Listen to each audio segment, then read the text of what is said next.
Amene. Nasema shukrani kwa kuweza kuwa nasi tena katika habari zetu za asubuhi ya leo, mpendwa msikilizaji. Hivyo natumia fursa hii kukusalimu popote ulipo. Ujambo na karibu kwenye habari zetu za asubuhi ya leo, ikiwa ni tarehe 13 mwezi Novemba mwaka wa 2025. Msomaji wako si mwingine bali ni mimi Ramsey Ramadhani.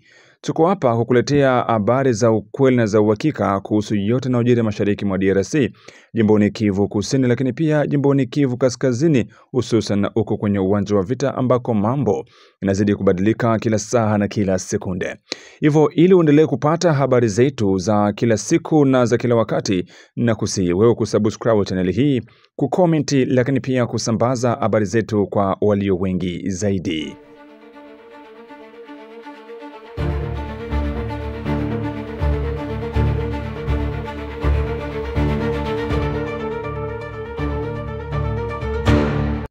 Naam, bila shaka natumai ya kwamba uko salama usalimini popote ambako endelea kutufuata kupitia simu yako, lakini pia runinga yako, na unayo haki ya kuweza kufahamu habari za ukweli kuhusu yote yanayojiri mashariki mwa nchi ya Jamhuri ya Demokrasia ya Kongo. Na habari zetu za asubuhi ya leo, mpendwa msikilizaji, tutakujuza kuhusiana na mapambano makali ambayo yanaendelea huko Masisi kati ya vikosi vya waasi wa AFC M23 dhidi ya vikosi vya wazalendo wakishirikiana pamoja na jeshi la taifa FARDC. Habari hizo utasikia kuhusiana na maeneo ambako wazalendo wamefanikiwa kuyakomboa baada ya vita hivyo, lakini pia utasikia ni kipi ambacho kinaendelea huko Minembwe baada ya kuwekwa chini ya ulinzi baadhi ya majenerali wa jeshi la taifa FARDC. Na moja kwa moja katika habari hizi tuanzie na habari kutoka kwa jimboni Kivu Kusini ambako baada ya serikali ya Jamhuri ya Demokrasia ya Kongo kupitia jeshi lake kuanza operesheni maalum za kuwaweka baadhi ya majenerali chini ya ulinzi kutokana na tuhuma za kushirikiana na waasi, Wanyarwanda wametoa maoni yao huku wakianza kurumbana wa huko wao. Kuna audio za siri ambazo zimezagaa kwenye mitandao ya kijamii zikiwa naonesha jinsi gani Wanyarwanda wanavyokuwa wakilumbana wao kwa wao kutokana na kukamatwa kwa baadhi ya watu waliokuwa wakiwategemea kwenye serikali ya Kinshasa. Audio hizo zipo katika lugha ya Kinyarwanda, ila ili na wewe upate kuelewa kinachoendelea, tumekuletea toleo la Kiswahili ili upate kuelewa kila kinachozungumzwa kwenye audio hizo. Hivyo nakusihi kusubscribe channel hii, kucomment, lakini pia kushare ili uendelee kupata habari zetu kama kawaida. Kama kawaida, hii hapa ni audio ya kwanza, kisha baadaye inakuletea tafsiri ya Kiswahili ili upate kusikia ni kipi ambacho tutakuwa kizungumza baada ya makamanda aiza majenerali wa jeshi la taifa FARDC kuanza kuwekwa chini ya ulinzi kwa tuhuma mbalimbali. Ukiangalia kwa sasa Generali Pacific Masunzu mpaka sasa anapatikana chini ya ulinzi huko Kinshasa, lakini pia harakati za kuwatambua aiza wa kuweka chini ya ulinzi baadhi ya majenerali inaendelea huko kote mashariki mwa DRC, lakini pia sehemu zingine za nchi ya Jamhuri ya Demokrasia ya Kongo. Sasa baada tu ya tukio hilo la majenerali kuanza kuwekwa nguvuni, hatimaye kuna audio ambazo zimesambaa zinazosema ya kwamba kuna malumbano ambayo yameingia kati ya viongozi mbalimbali wa kundi la waasi baada tu ya makamanda aiza majenerali hao kuanza kuwekwa. Sasa hizi hapa ni audio ambazo zimeanza kusambaa zikionyesha jinsi gani wanalumbana kwa kusema kwamba siri zao ambazo walikuwa wakizificha zimetolewa hadharani. Zimetoka katika lugha ya Kinyarwanda, lakini kuna mtu maalum ambaye analeta tafsiri yake ya Kiswahili ili na wewe msikilizaji na mtazamaji wetu upate kusikia ni kipi ambacho kinaendelea upande mmoja lakini pia upande mwingine. Mwiriwe neza abarwanashaka. Uyu mugabo hawusori udi imeze gutya. Ukukura kuko itarara mu bajenesi wewe. Kurabona ko itarara muri bamaye. Kurabona kuko irara hano kuri urubu ukakore. Udeje uko harabayiteruye kera bayisangira ba. Horo kurabwira uko duhagaze nuko twagenje nuko twabigenje. None urabona kuko udakoza amakosa. Huyu baba anapozungumza alikuwa analaumu wenzake. Alikuwa analaumu wenzake gisi wametoa siri. Wametoa siri yao na Wakongomani wameshajua siri. Tangia kwenye walibana General Masunzu, siri zote zikatoka nje. Sasa huyu baba wa kwanza, hii audio ya kwanza, nitaenda kufuatilia audio ya kwanza na audio ya pili. Hii audio ya kwanza anasema hivi, iko na laumu wengine wana Rwanda kwenye grupe zao, wanasema hivi, kwa nini wanamlamu mwenzake, kwa nini utaweza katoa siri zetu za sisi wanamrenge, ukatoa siri zetu tena zinaelekea hata kwenye magrupe, na ile magrupe ziko mu Wakongomani, ziko mu Wafulero, ziko mu za kabila zote, Wanindu na Waluba wote wakwemo. Amekosea sana, anatakiwa kuadhibiwa. Hiyo ndo audio ya kwanza ambayo nimekupa. Mwaramutse banyamurenge, aho muri mwese kuri kwezose z'isi zitandukanye. Murabizi urugamba tumazemo igihe kirekire, kandi twari twarabipanze neza cyane. Okay, ndugu mtangazaji, tubagira abantu babugufi. Nyingine voice inapoongelewa ya kufata, unabona kuri iriya side abantu twari twarashize imbere. Huyu Mnamrenge ametoa kwanza jambo kusalimia Wanamrenge wote, kuko twabonaga basaba bamwumva cyane kugira ngo baza baduha. Akasema hivi, tulikamataga Masunzu, tukakamata Kasita, tukakamata na vingine majina yao utavisikia tu na vitajitaji hapo. Tulibatia mguvernema kwa sababu bao wanatupatia information ya Kishasa, kwa sababu au wa generali ambao tulituma zibaweka mguvernema ya Kongo ndio wenyewe walikuwa wanawasaidia kila kitu kuma information ya secret ya demokratia ya Kongo, ndio walikuwa wanawapatia secret. Sasa wanaumia sana kuona ule generali Masunzu wameshamgundua na wameshaanza kuwashakia, na wakakuja kutana General Masunzu wameshamubana, na ni mtu ambaye walikuwa wanategemea pamoja na Kasita. Ndugu sasa alikuwa anasema, akasema au wa general alitaji majina, nikizima majina tutayasikia kinarondo kwa nataji, na au watu ambao anapotaji ni Wanamrenge wote ambao wako kwenye nani ya gouvernement. Wakati Joseph Kabila alikuwa kupouvoir, yani walikuwa wanafanya nguvu wale Wanamrenge wapate pouvoir, yani wapate bugenerale, wapate mkubwa, kwa sababu wakati watakuja kuanza kupigana vita wachukue Kongo, au ndio watakuwa wanawapatia siri ya mwasambli, siri ya Soda, siri yote ya guvernema ya Kinshasa wanawapatia.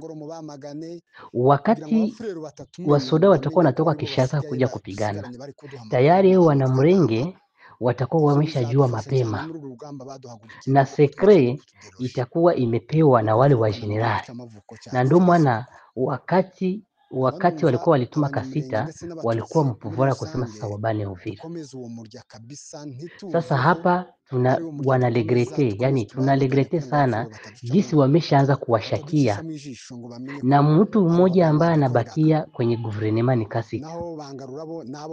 Kasita naye nikizani watamfuatilia, guvernema wa Kongo itamfuatilia, unaona. Basi akasema hivi, vile tulikuwa tushabana Goma, tukabana na Bukavu, yani ilikuwa nabaki sasa tubane Uvira. Baadaye Wakongomani, Wafulero, Wabembe wakuje kukuta tumeshamaliza nchi yao yote, yani nchi yao, yani nchi ni yao au wameshachukua. Unasikia mtangazaji? Hiyo ni audio ya pili. Sasa kufuatana na huyu baba ambaye alimtukana, hii audio ya kwanza alimtukana, yani alimtukana huyu baba mgrupe yao, kusema hivi, kwa nini ulienda kuongelea hii maneno kwenye grupe? Hivi Wakongomani na Wafulero wameshajua kila kitu na siri zetu zimeshajulikana, kwa sababu na in time mtaanza kuzisikia zinaanza kuwekwa kwenye media. Unaona, ndio audio hii ya pili ambayo ilikuwa inaongelea, ndugu mtangazaji. Na ndio pale wakasema wakati walibana Masunzu, walikuwa hawakuwa wanajua kama watamshika Masunzu, na ndio maana vita imekuwa ngumu, na ndio maana uliona Masunzu Goma na Bukavu amepapana, ilikuwa ni dili ya Masunzu. Yani wale Wanarwanda wote ambao wako mguvernema, yani walipowekwa pale, wale wote wanafanya kazi na Wanamrengi, na ndio maana unaona sababu kama guvernema ikijitahidi kuja kupiga, tayari Wanamrengi au M23 imeshajua, kwa sababu wana watu wao kule, General Masunzu na Kasita pamoja na wale wengine waliwatajitaji majina hapo, tena wote wanafanya kazi kwenye guvernema ya Kongo, tena ni wa generali kabisa. Acha tuende audio ya pili. Ya tatu, yenda wakimara wereka kwicisha abantu, ubwo se uravuga ibiki? Nta n'urusoni ufite ukatinyuka ukajya kuvuga ubusa kuri social media. Hii sauti ya urabwira ndi hano ku mbuga, na ule alipozungumza hii sauti ya tatu ndio iko na mlaumu, anamwambia huyu alipoongelea kila kitu kwenye group.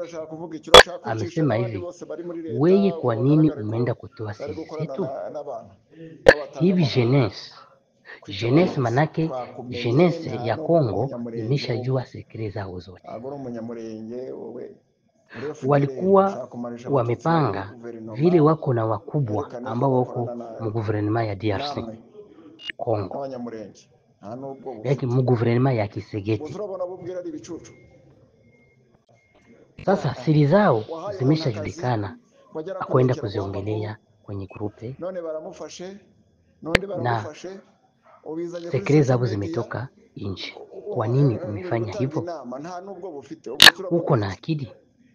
Sisi tulikuwa tumekipanga mapema, tukasema sasa tunatakiwa tuwe tunawachukia wale watu ambao tulituma kule Kinshasa, kwa sababu Wakongomani, Wafulero, Wabembe wasijue kama tuko upande na wale wa generali, wakina Masunzu, wakina Kasita, wakina wale wengine wenye walitajataja majina, utayasikia majina wewe, hata usikii lugha utasikia walitaji fulani.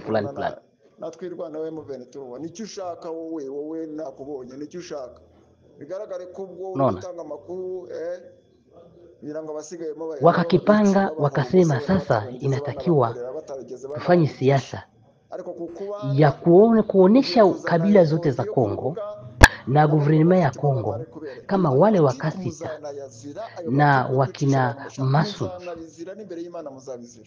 ni watu ambao hatuelewani nao, lakini wanapata information kupitia wale, yani walikuwa wamewaweka na wakawatilia kibambazi, wasiwagundue kama ni maadui ya Kongo, wawagundue kama au na Wanamulenge hakuna hata kitu chochote ambacho yani wanatumikia DRC. Kumbe ndani yao information zote ambazo zinaingia, kama ni muassemble, kama ni mu reunion ya kisoda, tayari wale wa generale, wakina Masunzu, wakina Wakasita lazima wajue reunion, lazima washerekee, wafike. Zile sekre zikitolewa pale, wanawasinyale wa M23, wanasinyale Wanamulenge waterwaneo, wanawaambia bwana wako wanakuja kuwapiga siku fulani.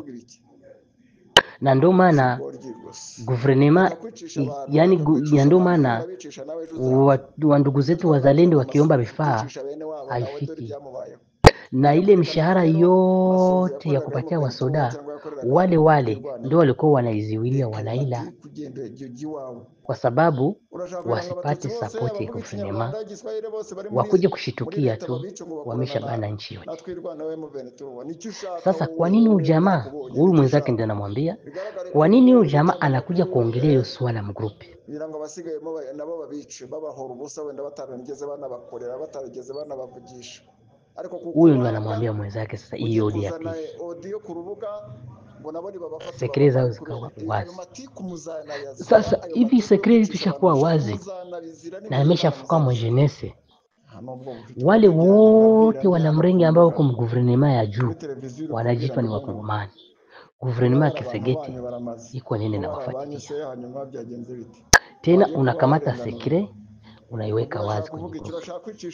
Unajua kama hii sauti umetuma kama imeshafika sehemu yoyote? Hiyo ndio swala ambayo iko na tumbokea. Hata wewe mwenyewe mtu akiongea lugha unaona gisa anaongea, sasa mtu ana kitu fulani ambacho kuna mtukana, anamlaumu mwenzake kupitia hii sauti ametoa. Nadhani nimeweza kusikia ni kipi ambacho kinazungumzwa kwenye audio hizo, lakini pia kati ya waliokamatwa ni Generali John Munyaneza, Generali Paulo Nkunzinza na Generali Erike Iwimana pamoja na Generali Pacifique Masunzu. Lakini pia hivi karibuni Generali John Chivanga naye pia ameweza kuitwa moja kwa moja huko Kinshasa kwa kuweza kukaguliwa kiundani zaidi. Wote hawa wakiwa na kesi zao wanapatikana kwa Kinshasa wakiwa chini ya ulinzi wa serikali ya Jamhuri ya Demokrasia ya Kongo. Hali hii imetokea baada ya operation hizo za kumaliza kwa amani na usalama, huku wahusika wakipelekwa kwenye vyombo vya sheria kwa uchunguzi wao zaidi. Uchunguzi wa sheria unaendelea ili kubaini kiwango cha ushirikiano na uasi. Serikali imeahidi kuendelea kuhakikisha usalama wa wananchi na uwajibikaji wa kuwashika wahusika wote wanaotumika pamoja na waasi katika serikali ya Felix Tshisekedi. Mpendwa msikilizaji, hayo ni mambo ambayo yanaendelea kwenye mitandao ya kijamii na nimekuletea kile ambacho kipo. Labda ulikuwa mmoja kati ya watu ulikuwa unasikiliza taarifa hizo ila ulikuwa haupati kuelewa ni kipi ambacho kinaendelea. Na sasa tuelekeze moja kwa moja huko kwenye uwanja wa vita ni Masisi, ambako mapigano makali yameripotiwa kuzuka tena katika wilayani Masisi mkoani Kivu Kaskazini nchini Jamhuri ya Demokrasia ya Kongo. Vurugu hizo zimewakutanisha pamoja waasi wa AFC M23 na makundi ya wazalendo. Mapigano hayo yameripotiwa tarehe 12 Novemba mwaka wa 2025 hasa katika eneo la Nyamaboko tarafani Oso Banyungu. Kwa mujibu wa vyanzo vya eneo hilo, mapigano hayo yamekuwa makali katika vijiji vya Ngululu na Katahandwa, ambapo pande zote mbili zimeripotiwa kupata mafanikio tofauti. Inaarifiwa kuwa wapiganaji wazalendo wamefanikiwa kuchukua udhibiti wa kijiji cha Mulema, huku waasi wa AFC M23 wakiteka kijiji cha Karere kilichoko umbali wa takribani kilomita 3 kutoka kituo cha Kazinga. Mapigano haya yamezidisha hali ya kibinadamu kuwa mbaya zaidi, kwani mamia ya wakahaji wamekimbia makazi yao wakitafuta usalama katika maeneo jirani. Wengi wamelala porini, huku wengine wakielekea katika vituo vya wakimbizi wa muda. Mashirika ya misaada yanasema kuwa bado hali ni ngumu kufika katika maeneo yanayodhibitiwa na pande hasimu kutokana na mapigano ambayo yanaendelea kati ya pande hizo mbili. Wakati huo huo, katika mji wa Mweso hali imeripotiwa kuwa tulivu kidogo leo asubuhi baada ya usiku wenye milipuko ya risasi iliyosababisha hofu mkubwa kwa wakahaji. Taarifa zinasema kuwa waasi wa AFC M23 walifyatua risasi hewani usiku wa kuamkia tarehe 12 baada ya kupokea habari za kifo cha mmoja wa maafisa wao wa juu aliyeuawa katika shambulio la kuvizia lililofanywa na wapiganaji wazalendo katika barabara ya Makoto huko katika maeneo ya Kibarizo. Katika tukio hilo la kufyatua risasi kiolela, raia mmoja alijeruhiwa vikali na risasi hiyo iliyopotea katika kijiji cha Mbuhi, jambo lililosababisha tamruki kubwa miongoni mwa wakazi wa eneo hilo. Hadi kufikia majira ya jioni, hali katika maeneo mengi ya Masisi bado ilikuwa ni tete, huku mapigano yakiendelea kati ya sehemu kadhaa. Eneo hilo limegawanyika kati ya udhibiti wa waasi wa AFC M23 na wapiganaji wazalendo, hali inayozuia upatikanaji wa misaada ya kibinadamu na kuongeza mateso kwa wananchi wa kawaida. Mashirika ya kiraia na viongozi wa dini wameendelea kutoa wito wa amani, wakitaka pande zote mbili kusitisha mapigano na kuruhusu msaada kufika kwa wahasirika.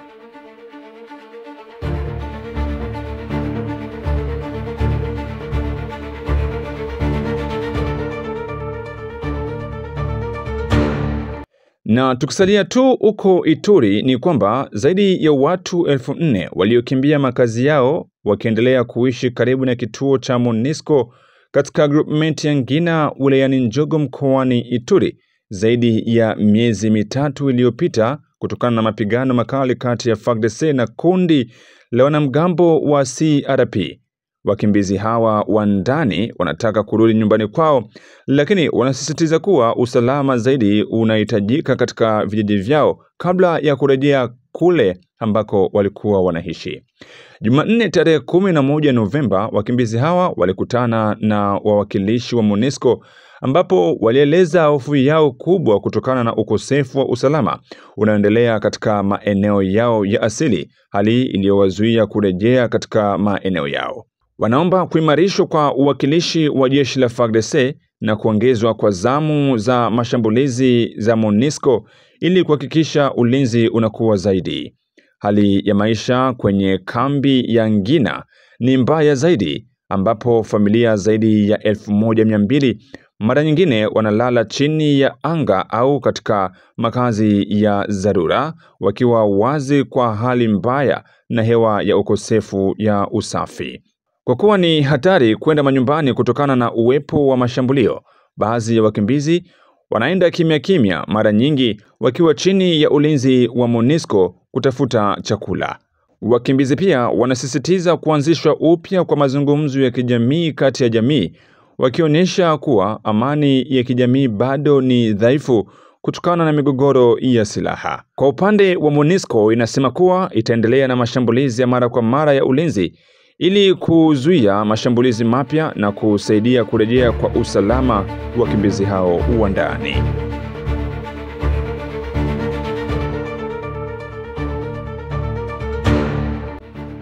Na kufika hapo ndipo tunaweka nukta katika habari zetu za asubuhi ya leo. Mpendwa msikilizaji, niseme shukrani za dhati zije kwako ambao ulikuwa nami mwanzo mpaka tamati. Ikiwa ni mara ya kwanza kupitia chaneli hii, fahamu kwamba unaendelea kusikiliza taarifa ya habari katika lugha tukufu la Kiswahili kutoka Amani TV Media. Matangazo yetu tunapata moja kwa moja kupitia mitandao ya kijamii kama vile Facebook, YouTube, ukiandika tu Amani TV Media, hapo utakuwa unajiunga nasi. Lakini pia uko Shabunda na tupata vema kupitia Radio Mutula FM. Nakusihi kusubscribe, kucomment, lakini pia kusambaza habari zetu kwa walio wengi zaidi ili isipate kuwafikia wengine popote ambako wanatusikiliza vema. Na kuaga wa kusema bye bye.